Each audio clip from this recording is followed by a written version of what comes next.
Right now, a massive storm system is barreling across the Great Plains, and if you live anywhere east of the Rockies, what happens in the next 48 hours could directly impact your safety. Stay with me, because by minute 5, I will give you the exact hour this storm hits your city, whether you are in Dallas, Kansas City, Pittsburgh, or 270 other locations across America. But first, here is the number that stopped me cold. The temperature difference across the United States right now is almost 80 degrees. Parts of North Dakota are sitting in the teens while Kentucky and Virginia are pushing into the mid-80s. That is not a typo. That is not a summer forecast. That is happening today, in March. And when you get that kind of extreme contrast packed into one country, the atmosphere does not stay quiet for long. It explodes. Now, before we go any further, drop a comment right now with your city and state. I will personally respond with a timing breakdown for your area, when the storms arrive, when they peak, and when they leave. Do that now, because what I am about to walk you through could be the difference between being prepared and being caught off guard. Here is what most people do not realize. There is an enhanced risk of severe weather stretching all the way from North Texas into southwestern Iowa. That is not a slight risk. That is not marginal. Enhanced means the Storm Prediction Center believes widespread severe storms are likely. And inside that enhanced zone, tornadoes are possible from the western Ozarks down into the Sherman and Paris areas of Texas. We are talking about a corridor hundreds of miles long where conditions are ripe for rotating storms. But here is the twist most forecasters will not tell you. The real danger window is not during the afternoon, it is after dark. And I will explain exactly why in just a moment, but first let me show you what is fueling this monster. Down at the surface, a fire hose of tropical moisture is streaming up from the Gulf of Mexico. Dew points are near 70 degrees along the Gulf Coast and 60s as far north as Omaha, Nebraska. For perspective, those are July-level moisture values showing up in early March. At the 2,500-foot level, a low-level jet is screaming northward at 30 to 35 knots through Kansas. Go up to 5,000 feet, and that jet intensifies to 45 knots, pumping moisture from Corpus Christi to Victoria to Oklahoma City to Kansas City like a conveyor belt. Now here is where it gets dangerous, and do not skip this part because this is the key to understanding tonight. At 18,000 feet, the polar front jet is ripping across the high plains at 70 to 80 knots. At 30,000 feet, we have a 100-knot jet diving south out of Alberta into Idaho, with another segment blasting across the western panhandles. When you stack all of that energy on top of the Gulf moisture, you get an atmosphere that is spring-loaded for violent storms. So let us break down the timing city by city, and this is the part you have been waiting for. Grab a pen for the southern plains, starting with Texas, Dallas-Fort Worth. Storms begin developing after dark tonight, especially west and north of the metro. The most intense activity rolls through between 9 at night and 2 in the morning. A secondary round moves south of Interstate 20 tomorrow afternoon, pushing toward Houston and San Antonio by tomorrow evening. If you are in the lower Rio Grande Valley, you have been baking in the mid-90s, and storms are not likely to reach you until late Sunday, if at all. For Oklahoma, the first severe cells fire in southern Oklahoma during the late afternoon. Clusters push into eastern Oklahoma during the evening hours. The Bentonville and Springfield corridor sees activity propagating through overnight. Miami, Oklahoma, expect storms moving through after dark and continuing into the overnight hours. Kansas and Nebraska, you are in the bullseye of that enhanced risk. Storm initiation happens along the dry line during the late afternoon. The most dangerous window is between 5 in the evening and midnight. Iowa, the enhanced risk extends into your southwestern counties. Watch for storms arriving by late evening. Now here is the plot twist I promised you. The newest model data coming in at 18 Zulu, which is 1 in the afternoon Central Time, is showing something the earlier runs did not. Nocturnal thunderstorm development along the Red River, maintained by that strengthening low-level jet overnight. This means areas that thought they were in the clear, especially parts of North Texas West and north of Dallas-Fort Worth, could see a second round of storms between midnight and dawn. The low-level jet acts like a fuel pump that keeps feeding these storms even after the sun goes down.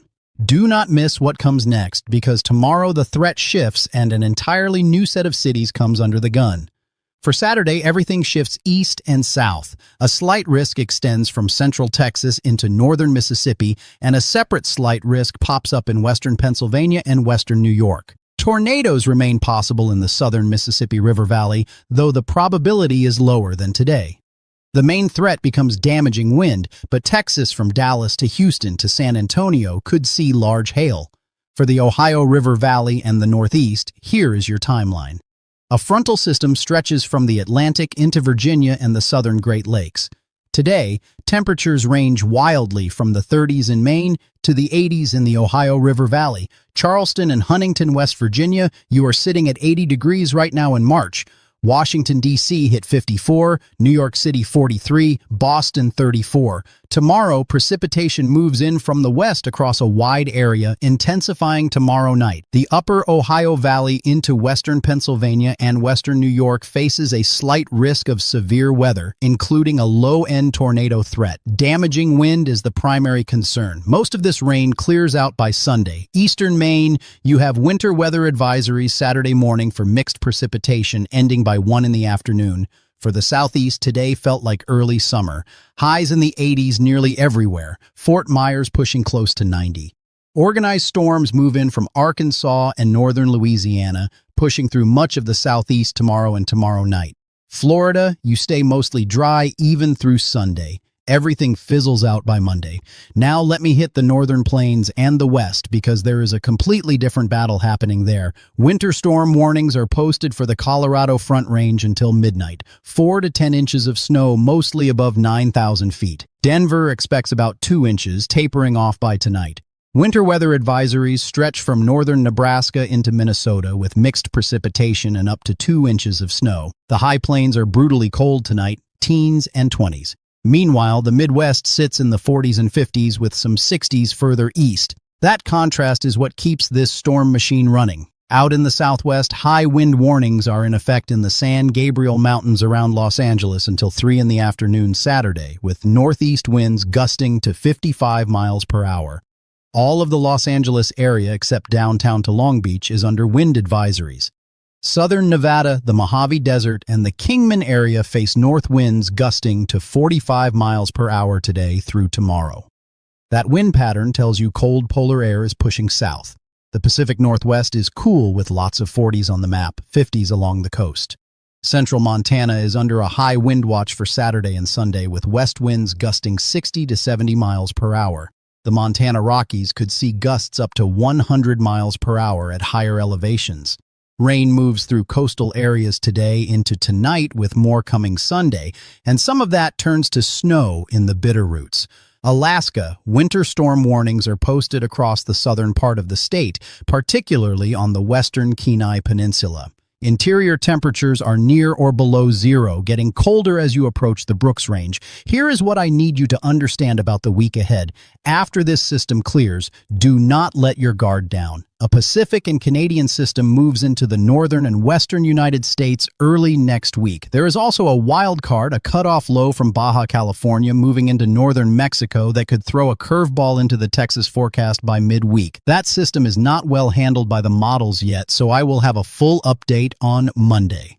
More cold air drops south by midweek, with the 540 decameter line pushing through Oregon into Wyoming and the northern plains. Another round of storms looks possible through Texas into Arkansas around Wednesday and Thursday. Then another Pacific system targets the northern tier states late in the week, followed by yet another large system shaping up for the middle of the month. Let me also give you the overnight lows so you can plan accordingly. Gulf Coast areas stay sultry in the 60s and 70s. From the Panhandles west to Albuquerque and Gallup, temperatures drop below freezing, down to 15 degrees at Gallup. Oklahoma and West Texas cool down significantly with rain-cooled air and incoming Canadian air, settling into the 50s and 60s. Further south, expect 70s and 80s. New England drops into the 20s and 30s tonight, but the Ohio Valley stays remarkably warm with 60s as far north as Cleveland and Toledo. Tomorrow, the eastern Great Lakes warm into the 60s and 70s, and New England bounces back into the 40s and 50s. One more thing before you go. Do not forget, this Saturday night we spring forward. Set your clocks ahead 1 hour. You lose 60 minutes of sleep, but you gain longer evenings. Now here is what I need from you. Comment your city and state below, and I will give you a personalized timing breakdown. Share this with someone who lives in the storm zone tonight because they might not know what is coming after dark. In my next video, I am tracking that mysterious Baja cutoff low and what it means for a potential severe weather outbreak midweek. That system could impact millions from Texas to the Tennessee Valley, and the models are not agreeing on it yet. You do not want to miss that breakdown. I will